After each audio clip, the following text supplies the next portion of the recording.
Hello, everybody, and welcome back to Eyes on the Mize. My name is John. That's Ian. Hello. It is episode 44, titled USBs are four-dimensional objects, or how we can learn to stop worrying and love the tilt. Did you say 44? Four-dimensional. No, episode 84. 84. I Did I say 44? Whatever. Whatever.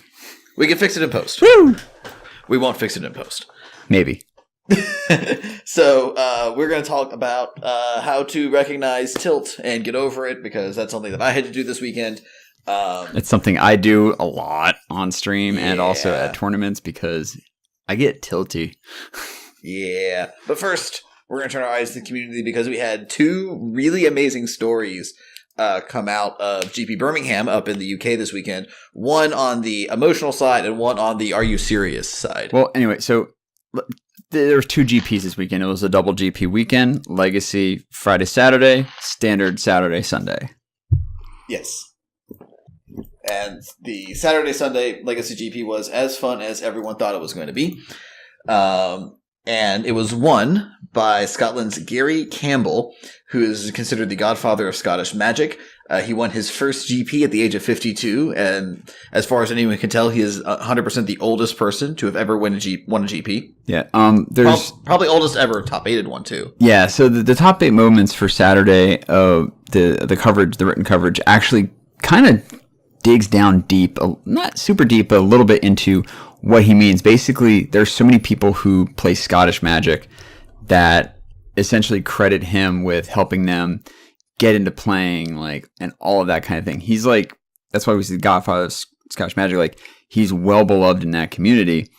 And for him to make it all the way there and win was just great. We have a clip that we actually put in the notes of the actual win itself, and just hearing the crowd go wild. If you don't tear up, you don't have a heart. Just saying.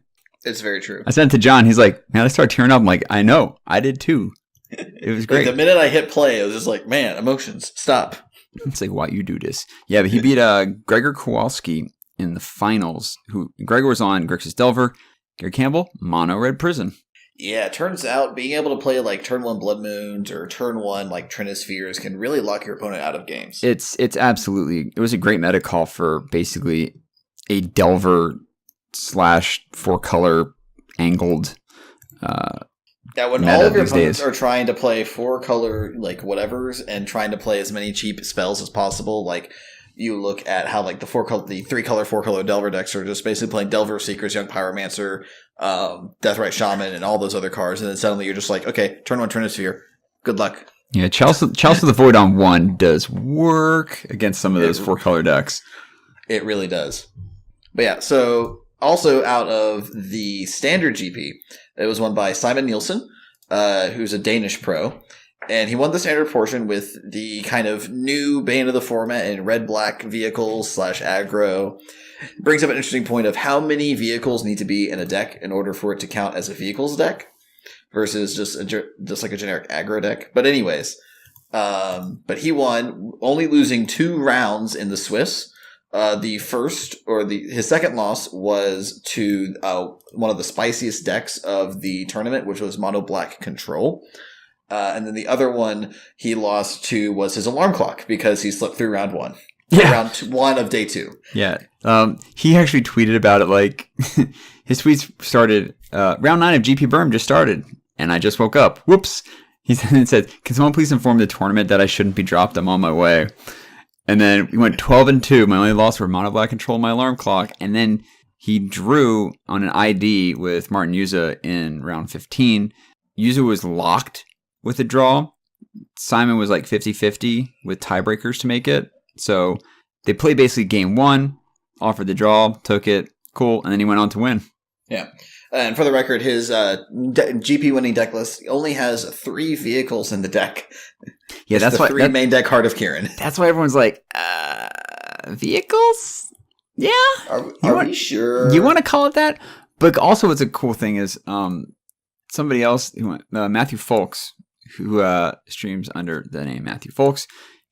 He is, I believe it's Yu-Gi-Oh player 1942, whatever, on the trophy boards. I believe it. Yeah, and John, he actually, I think that's what it is because it's his banner on Twitter. But language content warning for this one. We'll put the link in the show notes. But on, I believe, Thursday of last week, he tweeted, in all caps, here's the perfect RB aggro list and perfect sideboarding guide for this weekend. That's right. I said perfect mother effers. Simon basically took the exact list and won the GP with it. Massive called shot. And apparently a lot of people around there were like, he's a good streamer and gets a lot of trophies. We're going to take this list. Apparently people that's why it was one of the most popular lists in the top 12. There's one. It's easier for me to count the decks that aren't red black aggro than it is to count the ones that are red black aggro. Yeah. Like, Four of them. 4 out of the top 12. It's 6 of the top 8 were red black vehicles aggro. I think it's 16 of the top 32. Yeah. It was ridiculous. 6 of the top 16 were not red black aggro. Yeah, that's it's bananas how it was when we talked about picking a deck and meta calling like a week or two ago. Yeah, right there. That's the meta call for last weekend. This weekend, everyone's going to be bringing the hate. So everyone's going to be gunning for the Goblin Chain Whirler deck because that card is bonkers. That it is a really, really good card, and it actually, like I mentioned, how I look at cards, warping a format with the little band talk we talked about too. That is a pretty decently sized gravity source there, because you are going to get punished hardcore if you're playing X1s. I think it might have been Nielsen's deck. I accidentally closed out of that page to double check, but I think he's not playing any copies of Bomat Courier. No. Yeah, no Bomat Couriers, which is like a go-to card in mono red decks. The only thing that would potentially die right off the bat to it is Walking Ballista. And if you're playing that for 2, you've got something going on that's kind of weird. Oh no! No, that's what I'm saying though. Like literally, that's the only creature in their deck that will die.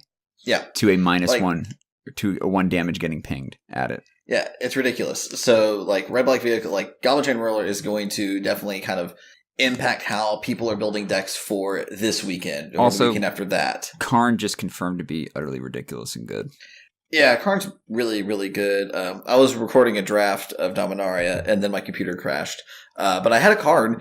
I only got to cast him 2 games, and 1 game he ran away with it, and then the other game he won because my opponent had to devote a lot of resources to killing him, which then left them open for me to kill them on the crackback. Oof. It was great. Anyways, so we're here. So Simon winning off of that is really kind of nice way to slide right into talking about this, because he slept through his alarm clock. He missed a round. He was 9-0 or 8-0, 8-0. Yeah. At the beginning of day 2. How does that not throw you off your game? Well, John, what is tilt? Let's start with that. So tilt is a term that seems to have been imported from poker. Or potentially pinball, where it's just there's something that happened, whether it's something that's in your control or outside of your control, where it just takes your mindset and then puts it off kilter. I always kind of like to think of it where it's you operate at peak efficiency in one way, but then suddenly the entire world just gets tilted 45 degrees, and then everything just seems off. Yeah, where you get mad, where it's you're just not drawing the right cards in Magic, or you're just making really bad plays, or you're missing obvious things or whatever. And usually it just kind of goes into I guess how much I put is there's some pros who tilt very, very hard, very, very quickly. Eric Froelich kind of being one of the poster children of this, although he's gotten better as of late. Yeah. It kind of goes to over-aggression or inability to handle just things that happen either outside of you or internally that just starts feeding in on itself, causing you to just cascade out of control. Yeah, a good way to look at it is basically, when you talk about things going, situation going sideways, everything just goes completely off kilter off the bat. That's what it is. So something happens, it gets in your head, you start getting negative thoughts, and it doesn't leave your head. It starts tumbling around in there, which then causes you to feel bad about something, either angry or upset or sad. And then that in turn starts feeding in on itself, giving you a mental state that you just can't process Magic in the way you need to. Basically, it just creates a negative feedback loop, which is hard to get out of sometimes. So the key thing is getting out of it, especially if everyone's got their bad beat story. Like a bad beat can definitely be a type of like how you recognize a tilt. It's a bad beat for one thing. Like, oh man, I was winning. This opponent top decked this one card that just wrecked me. It's like, well, if they had an answer and they got the right answer at the right time, but that kind of thing can really throw you off. And say it could be round 5, right? And you're sitting 5 or round 6 and you're 6-1. You're like, or 5-1. I'm like, okay, just got to win, just win one more match. One more match. You lose round 6. And you're like, crap, 5-2, still got it. Or you go 5-0, and then you're like, okay, cool, just one more win, and I'm there. And then you lose round 6. You're like, crap. All right, cool, rebound. Let's do this. Round 7, you lose round 7 because of something dumb, and you could just potentially spin completely off the reservation and just spiral down and just absolutely get annihilated in your winning in match. Yeah. So the reason why I thought of this topic for this week was this past weekend because again going to the regional Pro Tour qualifier out in June, team limited or team unified standard. So I've been playing a lot of the Mono Red Godfarer's Gift decks that have been kind of floating around, just so I can feel comfortable with the deck. And so I go to 2 PPTQs. On Saturday, I go 2-0, and then proceed to go 0-3, losing a win and in for top 8. Then on Sunday, start 2-0, proceed to go 0-3 again. And I was just so in my own head towards the end of it, just like in both days, I can pinpoint to exactly the same moment as to when it went off the rails. And it wasn't round 3 when I lost. Because round 3, I lost on Saturday, I lost to White Black Vehicles. And on Sunday, I lost to Red Green Mox Amber, which is a very spicy deck, I must say. But then in round 4, game 1, both times, I kept suboptimal hands. Specifically, I kept 1 landers with Bomat Couriers in them. And I just went off the rails there. On Saturday, I didn't win game 1, proceeded to lose game 2 because of another huge misplay I made, thinking I had 8 mana when I only had 6. And then on Sunday, I just proceeded to lose just because it was just not a good time for me. And then the game 5 and then my round 5s are both just like win game 1 easily. Game 2, lose. Game 3, lose in the most just abysmal way possible. And it was just one of those things where I was just like, really? This is how it happens? And I was just, tilting at like a 90-degree angle, basically. I was just like completely just angry at myself, at variance, at a whole bunch of other things. Which is like another part of the reason why it's like recognizing that I was being tilted. Like I was making obvious misplays. I was keeping really bad hands. The games that I was playing, Magic is a game where I like to make sure that I'm having fun while I'm playing, right? And if it's not an enjoyable experience, then it's less fun for me, and that means that I'm going to play a little bit looser for some reason. And you mentioned less fun for you too. Like, imagine if you're with a bunch of your friends, like. You're going to be mopey and griping about it, and they're going to be like, dude, just stop. And then that's going to only make you feel worse, and that can just even lead to more things. So it can really spiral on you if you're not careful about it. And then also, like, this didn't happen to me, where it's like, this one happens a lot, where it's like, I'm the better player than they are, why am I losing to you? Like, Magic has a game with inbuilt invariance. That fallacy is so rough for some people. Yeah. Like this game has built-in variance for a reason, so that the inexperienced player can have a chance to beat the experienced player. And I had an opponent in round 1 on Saturday. He was playing Green Black Snake, and I was playing, like I said, Mono Red Godfarer's Gift. I win game 1 handily. He wins game 2. Game 3, I sideboard in Hour Devastation to my sideboard. And he has a board of like Snake, double Brontodon, like Glentsleeve Siphon or whatever. And he's getting ready to kill me next turn. I just go, okay, cool. Hour Devastation, go. And he's just like, he gets tilted about that. Granted, he managed to recover and make the top 4 of that PPTQ, but this is one of the things where like, I'm a better player than you, why am I losing? Or why am I losing to this stupid card? Or if you didn't top deck that card, I would have won or whatever. Things like that. That is a point where you might go, oh, I'm getting tilted at this. This is negatively affecting how I'm going to play. Yeah, like it's kind of weird. I can't ever really point out certain like good specific instances of this, just because I know I tilt a lot about certain things. Well, for you, it's usually drawing too few or too many lands. Oh my god! No, I was going to get to that. I was just saying, like, I know you have recent things. I know for me, a lot of times, it mainly comes down to my like I say, my main issue is lands usually, but not the deck. But for a lot of other times, it's like I make a crucial error and I realize that I made that error like the minute I've made it, and then I get caught in my head about that error, and it doesn't help me. That's happened to me more often than not. But yeah, lands. So especially when streaming, I don't know what it is about the Magic Online Shuffler that has it out for me. All right, first off, right there, form of tilt. Yes, blaming the shuffler. Yeah, blaming variance. Ing Shuffler. No, but there are games where I'll just be like, if I could just draw like a spell, any spell at all, one spell, I can be fine and start pulling out of this thing, and it just land. Okay, next card's gonna be a land. Draw it, land. Funnily enough, there was actually Channel Fireball does their little like top 5, like streaming moments or whatever it is for like the week or whatever that happens. And one of them recently was a guy up streaming. I don't remember the guy's name, but he had a Bob in play and he was on Jund. And all he has to do is hit a spell off of his Bob, and he basically has a chance to like win, or an untapped land, or a land that doesn't enter tapped. And he's like, "Oh, we're probably just gonna hit the double Blackleaf Cliffs, aren't we?" Goes to the draw step, Blackleaf Cliff, Blackleaf Cliff. Ooh. The only 2 cards in his deck that literally would not have won him the game, basically, or been effective on a board, and just like. But yeah, the lands thing is really kind of rough for me, especially. I know I play decks that are kind of.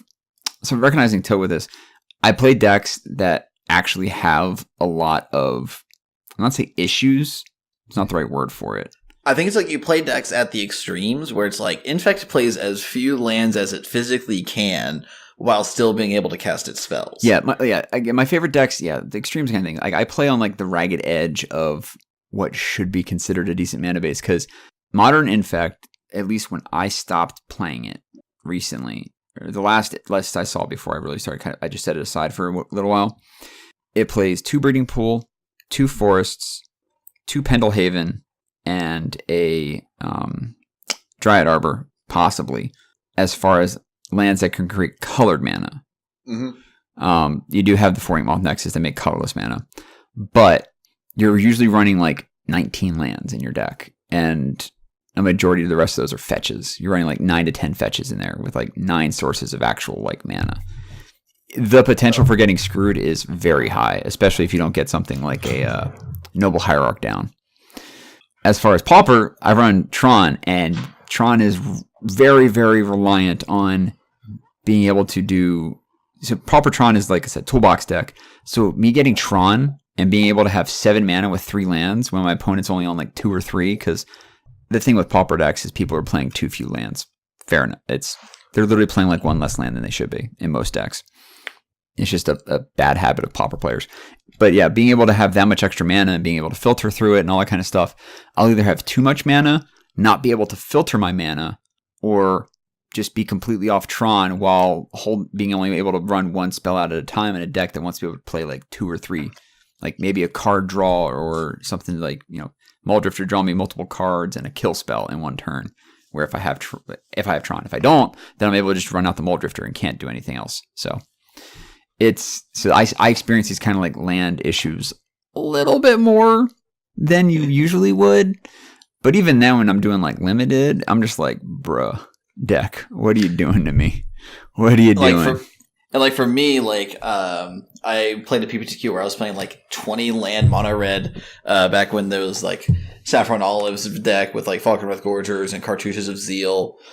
And like when I'm playing Storm, for example, I just went and grabbed my Storm deck. And I'm going to tell you our exact mana base using Caleb Scherer's Fetchless Storm deck, okay? 2 snow-covered islands, 2 islands, 1 mountain, 4 Spirebluff Canals, 4 Shivan Reefs, 4 Steam Vents. That's 17 lands. That's not a lot of lands. No, it's not. Granted, we don't need to do a bunch of stuff. Also, the deck has like absurd amounts of selection. But the point is, like, I also play a lot of decks like that, similar to how you do, where it's like, this deck is playing, the extreme, how few lands can I get away with? Do I need to be playing more lands? Do I need to be playing fewer lands or whatever? And this kind of gets into the thing where, which is our final point in recognizing tilt, is knowing when the things are outside of your control. Basically, being results oriented. I see this happen a ton in like sealed or draft, where it's like, I got mana screwed, I should take out a land, or I got mana screwed, I should add a land into my deck, or I got mana flooded, so I should take out a land of my deck. When those are not the correct, correlations that you should be making when that kind of losing to flood or screw. Yeah, that kind of results oriented thinking, or ROTI, as Limited Resource likes to call it. ROTI thinking is very bad. Very bad, especially if you start getting into that kind of like, well, if I'd only drawn this, I would have won the game. It's like, well, yeah, but you didn't draw it. So yeah. And like again, that and it's like, what if you did draw it? Like, how do you know for a fact that exact card would win you the game? Unless it was like you literally have a kill on board, unless this is the card you draw. Like yeah. Some people will even be like, oh no, I would have won the game if I did. It's like, well, would you have won exactly right then on the spot? Well, no, I wouldn't have, but that card would have eventually won me the game. It's like you said, eventually. So you need or you get into the thing that this usually happens in Limited, where it's like, if you didn't have that dumb card, I would have won. Oh yeah, it's like, oh my god, my opponent would have like 5 on color bomb rares. Blah blah blah blah. It's like, all right, man.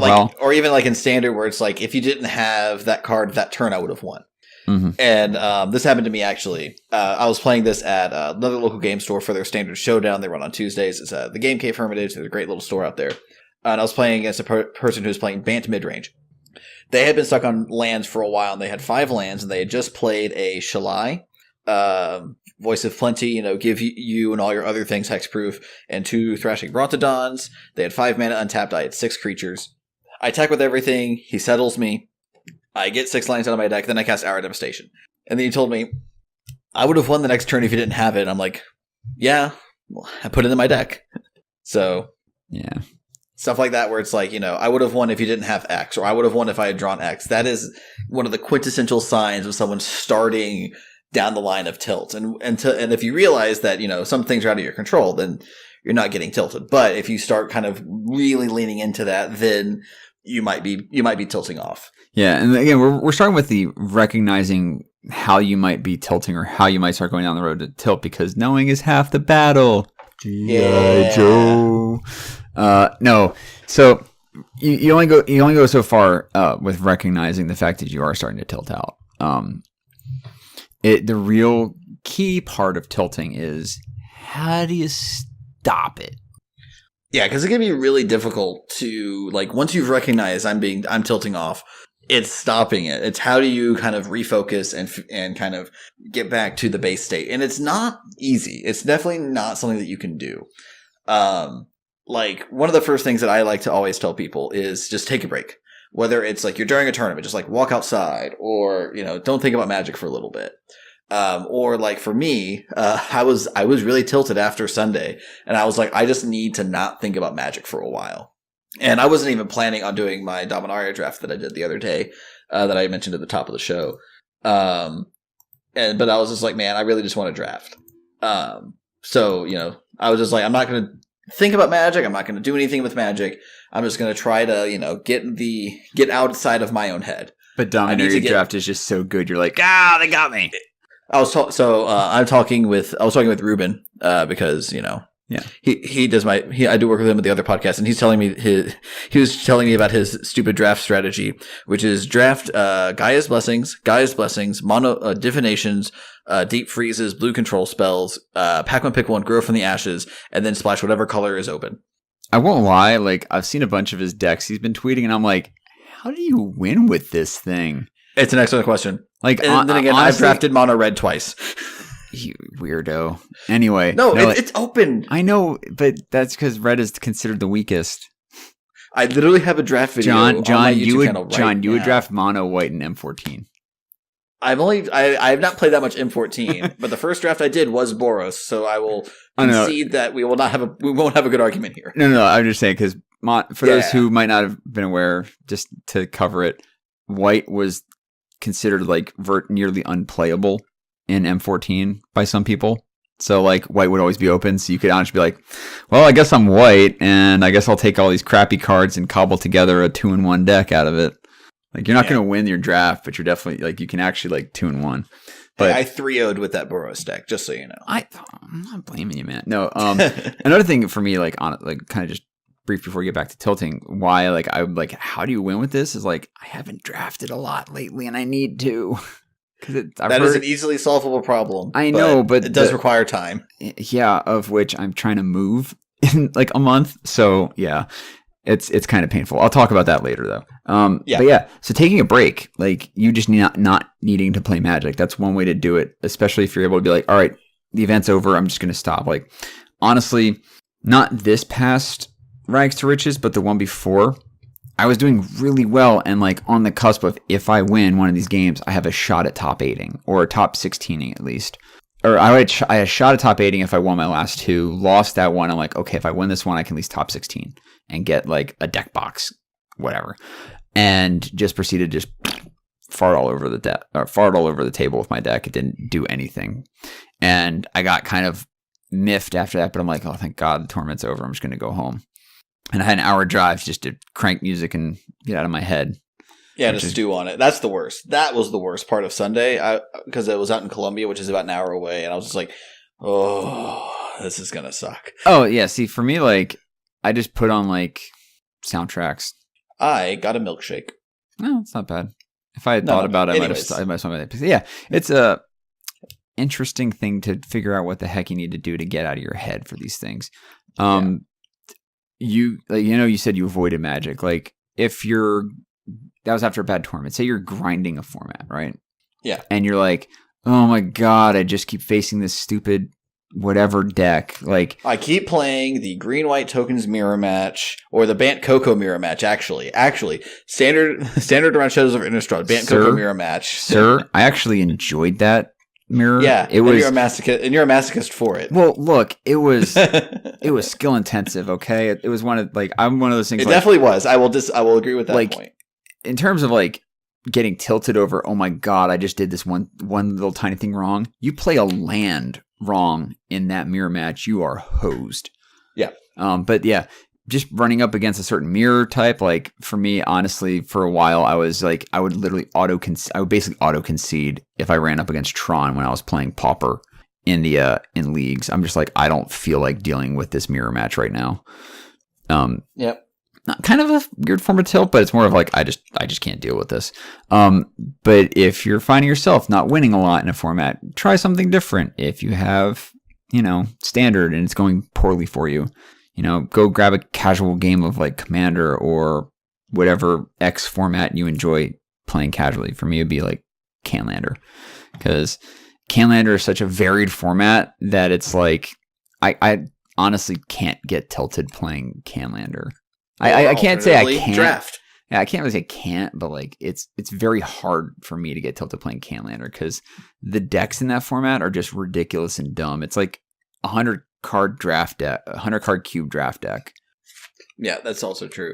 But like one of the points I made is like if you're on a cold streak in Standard, try drafting, which is why I was really keen to draft because like I don't have the deck on Magic Online, so that's not an issue for me right now.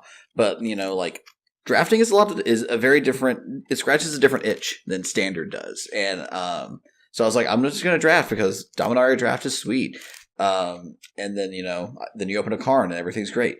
But yeah, just like try a different format out. Maybe it's you're trying to grind Modern and you're tired of playing against the what's the humans mirror match, which I understand to be abysmal.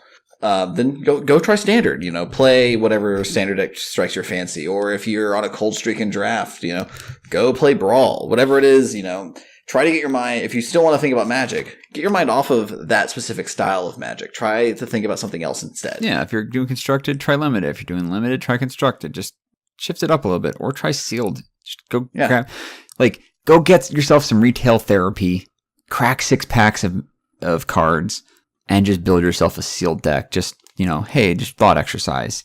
Like, as a way to not think about results of a tournament, or, hey, what will this beat, or whatever like that. Just like, okay, what's this pool got me? Just be careful, though. If your pool's trash, just set it aside and don't even think about it. Yes, yeah. Because you can also tilt out about, oh my God, I just opened up completely. Or you can be like, oh, I just wasted my luck on this amazing pool that I'm never going to play in a tournament, blah, blah, blah. Like, no, it doesn't work like that, dude. It doesn't work like that at all. That's true. That's not how variance works. But I mentioned a little earlier, though, in recognizing your thing, like being careful about getting whiny too much or bad beat storying, because Magic is a social game, and hanging out with friends, or carpooling to a tournament, or sharing rooms with friends at a tournament, you're gonna do it eventually. I mean, you rolling solo to Magic tournaments gets you so far. I used to do it when I first started getting back in the game. I'd roll solo, wouldn't really recognize people. Then, you become more of a regular or something like that, or in the area, and you see people you recognize, you start hanging out, blah, blah, blah, blah. I mean, I knew John and I, we hung out basically at GP Vegas in 2015 just because we knew each other through Docs chat. Yep. And look where we are now. Started at the bottom, now we're here. Yep. And started at the bottom. Now we podcast in here. I don't know. Whatever. I'm terrible. Lyrics on the spot. I have no rap game.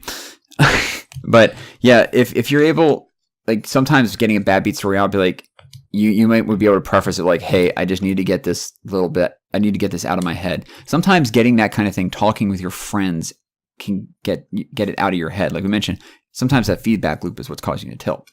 You talk it over with a friend, and your friend will be like, hey, X, Y, and Z. You might have done X, Y, and Z, or they might have had A, B, and C. Think about that. Like, oh, yeah, and I put it that way. Yeah, you make a good point, kind of thing, and that can help pump the brakes on your tilt cycle. Yeah, and also if it's like Magic, like we said, Magic is inherently a social game. You play it with other people. Like, just hang out with your friends outside of Magic. whether you have your Magic friends, like hang out with them, or just hang out with someone. Just talk it out with people. Don't put your mind on Magic if that's what's going to harm, if that's what's causing you the distress and why you're tilting. Like, go play a video game, go watch a movie, go do something. Be active. Yeah, it's one thing to definitely identify you and yourself these kind of issues, but you definitely need to. It's good to have the perspective of someone else. Yeah. Absolutely. I thought of something else too. Something that can cause you to tilt, and you might be tilting and not trying to eat some food. Eat food. Eating food and not drinking, you'd be surprised at how much thinking about a Magic game can wipe you out, and you need fuel. And if you're not eating properly, it's like, don't go grab a bag of Skittles. It's going to give you a short sugar burst. It's not helpful. No. Granola bars are great. Other kinds of crunchy snacks like nuts are great too. Starches and carbs. Yeah, starches and carbs. Also drinking water, also great. Energy drinks, not amazing. But yeah, that kind of thing can definitely put you into a spot where your body is literally fighting against you, causing you you can't fight the tilt because your body's like, I got nothing, bro. You've hosed me. Nice try. I got nothing in the tank. I'm doing the best I can. Yeah, and another thing is think about it. If you got nothing in the tank, to pull yourself out of a tilt, you're not going to play optimally even when you're hungry or if you're tired, right? So making sure you sleep, making sure you eat, and all that kind of things like that are key to helping you prevent it in the first place. Exactly. It's a very easy preventative measure. Yeah, I get it. Convention center halls have crappy food options. Bring snacks yourself. If you have a snack, you got some jerky or something like that. Jerky's a great thing to bring. Honestly, for me, I love having jerky at an event. Just make sure you wash your hands. Yeah, do wash your hands. Don't handle cards after greasy hands. Well, before you eat too. Before and after. But that's yeah, true. Kind of sidebar there. But yeah, it's something I just thought of. I didn't put in the notes. But yeah, food is huge. You mentioned relaxing though. Friends getting out, playing games, whatever like that. Switch is a great thing nowadays. You can bring your Switch and your little case and pop it out and, thrash some Mario Kart or something like that, or go beat some things up in Zelda. Yep. Or phone games, if that's what it is. If you're tilting, don't get on Twitter. Yeah, don't do that. Stay off social media.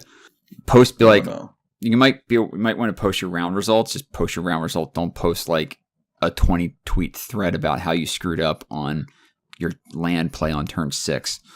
Don't do that. That's what I did, where I was like, 0-3, tilted off. I'm going away for a bit. I am absolutely guilty of sometimes doing that and being like, well, this, and this, and I lost to this and this. I'm like, no, I just need to. Something I find helpful, if you do want to tweet about it, type up your tweet in your Twitter app, then delete it before you hit send. Hit the X button. Save it to what I've started calling the sin bin, which is your drafts folder. My drafts folder is chock full of dead tweets that are never going to see the light of day ever again. But that's also just good advice in general. Yeah, well, I mean, I'd like to type my stuff out. Yeah, I like to type my stuff out though to get it out. Like I said, it's a way to get it out of your head. If you type it out and you get it down, or write, hell, that's even a better way to do it. If you want to write it down on a piece of paper, take your whatever your don't take the match slip. No, not your life pad paper. Rip it out of your thing or whatever like that, flip it over and just write down what you're upset about. And if you're like me, and I still have things from tournaments in like 2016. I don't know why. I need to throw them out. Pack rat, not the card. Not the card. No, just if you just want to write it down what's mad, ball it up, throw it out. There you go. Yeah. That's some way to do it. I mean, it's not going to work for everybody. Your mileage may vary. But for me, I'm actually thinking of bringing knitting. Yeah. I kind of got knitting's going to be a hard activity to do while you're angry. Well, kind of. A little bit. Here's why I'm thinking about bringing it with me. One, it's productive. Something with your hands. For me, that kind of helps. I won't lie. This whole, like, half the time I am podcasting, I'm twirling a pen between my fingers. I just need to do something with my hands. I know fidget cube would be great for me. It would. Not a fidget spinner. I don't need one of those. It could be weird with a whirring noise. Not great. That I take out in post. Yeah, I know, but still, it'd be weird. I agree.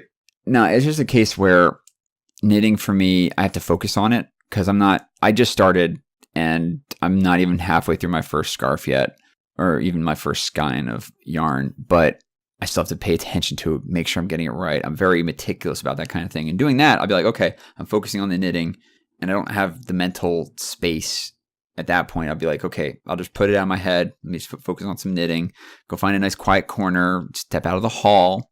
Like, that's another thing too. Get out of the venue hall. Just leave the venue hall. Like, go sit out in like the lobby or whatever like that, on like one of those nice cushy chairs or whatever, and just, knit. Mm-hmm. I'm gonna try it, see how it works. Granted, I'm not gonna be playing in any high level tournaments for a while. Probably not till SCG Philly, and I need to find a team for that. And even then, it's like, hey, look, I've got built-in help against tilt. Yay! Hey. So what about you? Also, like, what do you like? So for me, like, I like just like not even thinking about Magic. Like, right after that GP, or right after that PPTQ, I should say, I was driving back to town. I was driving back to Nashville, and as I was driving by on the interstate, I look over to the side of the road, and there's the movie theater, and I go, I haven't seen Infinity War yet. I should go see Infinity War. And so I bought tickets on my phone, pulled over, and got it into the theater when the showing was in like 15 minutes. So that's what I did. That's definitely. You could say impulses. You could say retail therapy would help too, but Magic is a very dangerous game to conduct retail therapy. Don't necessarily do retail therapy. Like, if you got the money to burn, sure, but spend responsibly our lesson. Is a lesson of the day here at Eyes of the Mize. Yeah, it's one thing my buddy Kathleen always says, like, spend within your budget. Don't overspend. Like, those are buzz. People like, yeah, well, I want to get this. Like, don't break your budget. Don't be like, oh my God, I just lost round 14 and I'm out of the tournament and I'm out of top 8 contention. I'm going to go buy like these massive expensive foils. No, don't do it. Just don't do it. Step away from the hall. Yep. Just go away. Go get dinner. At that point, go get dinner. Yeah. Find your friends. Yeah, but just read a book. Yeah. Find your friends. Read a webcomic. Find a friend. Make a friend. Get out of your head. Is kind of like the bottom line of all of these kind of suggestions that we've had for kind of getting over tilt is just, don't dwell on it, because the more you dwell on it, then it's just going to feed itself. It's going to get into that negative feedback loop we talked about at the top of the show, where you're just suddenly going to, it's going to get into this loop. Yeah. So where you're like, I did bad because I played bad, and I played bad because I did bad. And it's just not fun. I found sometimes after a game, if I started getting upset and tilting out during a game, say to like, overdrawing on lands, whatever, after your game, sign the mat. Try not to be like snippy at your opponent. If you are getting tilty, just sign your matchup. Say, hey, good luck the rest of the way. See you around. Just don't even bother de-sideboarding and sitting there. Just get all your stuff, jam your stuff in your deck box. Don't even bother putting your playmat in your tube. Just throw it in your bag. Get out of dodge. Go sit and then go de-sideboard before the round starts, because you're going to get a game loss if you don't, potentially.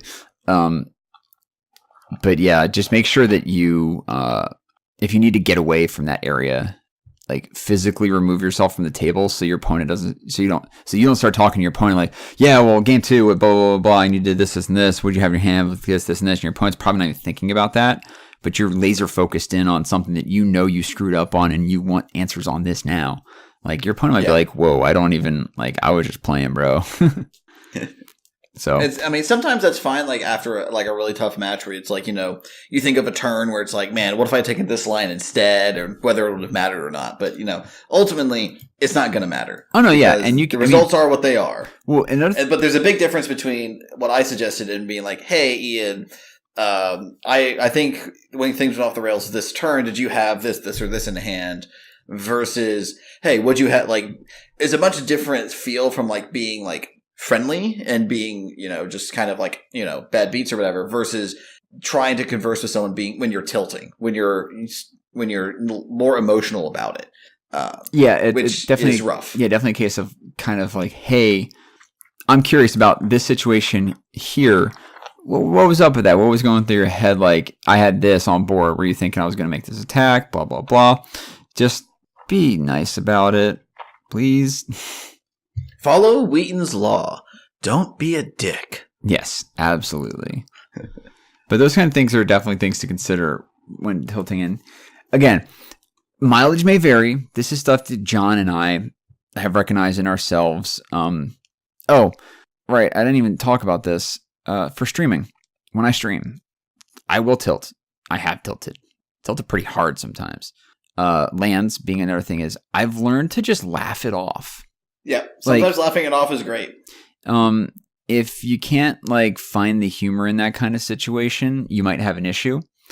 But I just be like, you know what? This is just how it's gonna go today. All right, cool. Let's just lean in. Like if you're like, oh my god, I'm drawing my count. Oh, my 12th out of 17 lands in my deck, and it's only turn like 10. Just lean into like, you know what? Let's just finish this out and see how it goes. It's obvious the deck has not wanted to cooperate right now, so let's just play with what we got. So learning that was a really, really, really, really hard lesson to learn. Yeah. Really hard. But I gotta say, Lindsay helped me a little bit with that one. Just like, hey, you need to just like laugh it off. And I was like, yeah, I'll try it. And I did, and it worked. Yep. Thanks, sweetie. But yeah, it's definitely a case of, cause she hates seeing me tilt. And I mean, your viewers hate seeing you tilt too. So just, if you're able to laugh it off and laugh with them, like, oh my God, look at this luck. Like, or just the worst luck. Cause you're going to have those situations too, where you're like, you're drawing like the golden god and you're like luck sacking your way out of literally every bad situation. You're going to have those hot and cold moments. So just enjoy the hot when it's good, and just be wary that when you're running cold, and just figure out a way to deal with it in that moment and then move on. Yeah. Kind of not quite gaming in terms of honing down with that, but I know situations in life in general, work-wise and stuff. One of my last units I realized would frustrate me. Army is not an easy job to have, but what gets me through it is my ability to be resilient. And what I would do with that kind of thing, and this is something you can apply to yourself if you want to, is give yourself a set amount of time. Be like, okay, I'm going to give myself in Magic, be like, okay, I've got 20 minutes till next round. I'm going to give myself 4 or 5 minutes to just think about this and then be done with it. It's done. It's in the past. It's like George Carlin say, it's over. It's in the past. Get over it. I give myself a day to be upset about something if something goes bad at work or wrong, blah, blah, whatever. And the next day it's like, hey, how can I learn from this? What can I do to move forward from here? What lessons can I take away from this? And that's a very important thing to do. Yeah. Regardless of the situation you're in. Yeah. Like the famous singer Jerry Reed said, when you're hot, you're hot. And when you're not, you're not. Took me a little bit to find that reference. It was stuck in my head and I needed to get it out. I honestly don't recognize it. I'll send you a link. Cool. All right. But yeah. So I think that's about it though. I mean, remember recognizing like misplays you might have done, keeping bad hands, bad mulligans, mulling down to like 4 and being like, oh crap. What am I going to draw here? Like the one to definitely avoid is the I'm a better player than they are. Why am I losing fallacy? Because trust me, pros will lose to regular Joes. It happens. Yes. Never do that. Just bottom line, never do that. Regardless of who your opponent is. Yeah. And also, if you beat a pro or you beat someone who's better than you, don't gloat about it. You just, if you win a pro tour, you can jump up and down and celebrate all you want. But, don't like... If you win round 5 at some GP in Modern, and it was like opponent, your pro opponent who's like 2 rounds off of a bye. All right, cool, whatever. Yeah, don't be like my friend Doug, who he does this jokingly. He doesn't do this seriously, but he beat a pro at a GP, and I sent him a link to a video by that pro, and he's like, "Why should I listen to this guy? I beat him once at Magic." Like, he's being facetious, but still, don't do that. Doug, please, what are you doing? Either way, but yeah, so that's pretty good. Like, and remember, just getting over it. Some things you can do: take a break, try a different format, talk to your friends if they're willing to listen.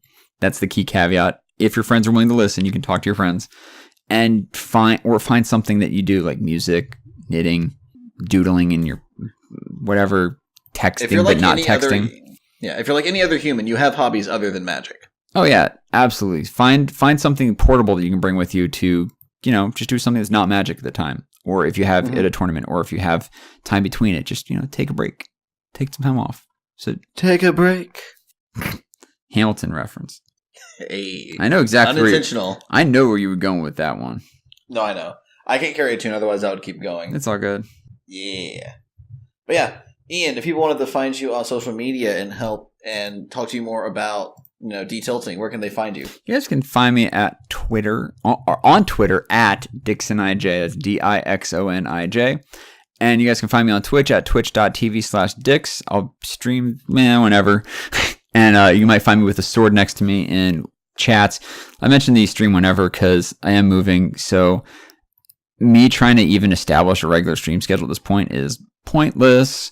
I will start trying to stream a little bit more because I think I want to do some Dominaria Sealed practice because I'm going to probably do that beta draft qualifier, which is Dominaria Sealed. It's just draft. Or not draft, it's sealed. It's like I forget, it's like however many people enter Swiss tournament. That would be, I would really love to be able to go to that event. I'm gonna try, and I mean, hey, it's Dominaria sealed, so we'll see how it goes. It's a weird sealed format, fun draft, weird sealed. We'll see how it goes. But yeah, I'll probably stream a little bit more of that. I still have to finish this friendly sealed league I've had forever that has a Karn in it, so I'll just turn that Karn around into tickets for the next event. So yay! Yeah. Anyway, John, where can they find you? You guys can find me on Twitter at JWiley129. That's JWILEY129. I'm also on Twitch at the same handle. You'll see me hopping around various Twitch chats. If you see me, don't hesitate to say hi. I've also been putting YouTube videos up on my YouTube channel, Well of John. There's a video from Monday where I drafted Mono Red, and that deck did not start Mono Red, but it ended up there, and it was great. Also, you can raise the podcast directly on Twitter at Eyes in the Mize, or if you have a more personal question, you can shoot us an email at eyesandthemize@gmail.com. We'd love to hear how we can best improve the podcast for you, our lovely listeners. Whew, barely got there. On behalf of Ian, I'm John. Thank you guys so much for listening, and we'll talk to y'all next time.